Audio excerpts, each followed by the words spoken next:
नमस्कार मंडळी, आज आपण हिरव्या मुगाचे डोसे कसे बनवायचे ते पाहणार आहोत। हिरवे मूग हे अतिशय पौष्टिक असे गुणधर्माचे असतात। यामध्ये प्रोटीनचे प्रमाण जास्त असते आणि वेट लॉस साठी हे अतिशय उत्तम नाश्त्याचा प्रकार आहे।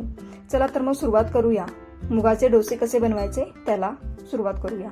इथे मी हिरवे मूग घेतलेले आहे, ते साधारण 7 ते 8 तास भिजवून घेतलेले आहेत। त्यानंतर त्यामध्ये 3 मिरच्या घालून घेतलेल्या आहेत, त्यामध्ये 15 ते 20 लसणाच्या पाकळ्या, जिरे, हळद, मीठ आणि डोसे कुरकुरीत होण्यासाठी त्यामध्ये अर्धा वाटी रवा घालून घेतलेला आहे।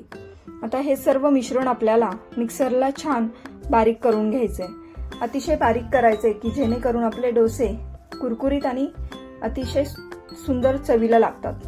त्यामध्ये मी थोडीशी कोथिंबीर घालून घेतलेली आहे। कोथिंबीर ही ऑप्शनल आहे, तुम्हाला हवी असल्यास तुम्ही घालू शकता। नंतर त्यामध्ये थोडं थोडं पाणी घालून अशा पद्धतीने व्यवस्थित मिक्सरला बारीक करून घ्यायचे।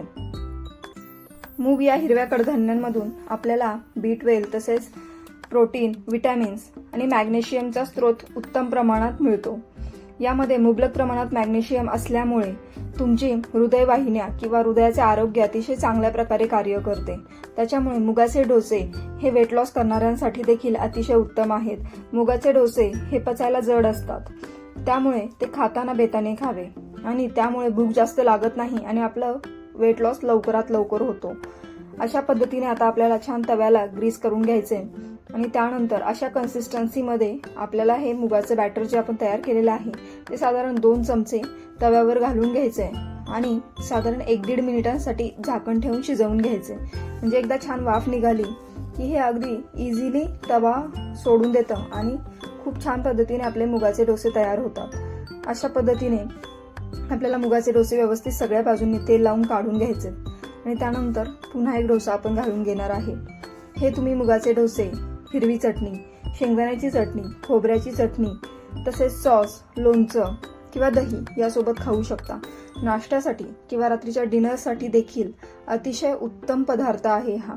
एकदा नक्की ट्राय करून बघा आणि अशाच नवनवीन रेसिपी पाहण्यासाठी आपल्या चॅनलला सबस्क्राईब नक्की करा, कारण अशा नवनवीन नाश्त्यांचे रेसिपी आणि तसेच पौष्टिक पदार्थ आपल्या चॅनलवर मी अपलोड करत असते। त्या तुम्हाला पाहण्यासाठी तुम्ही सबस्क्राईब नक्की करा। अशा पद्धतीने आता आपले सर्व डोसे तयार झालेले आहेत।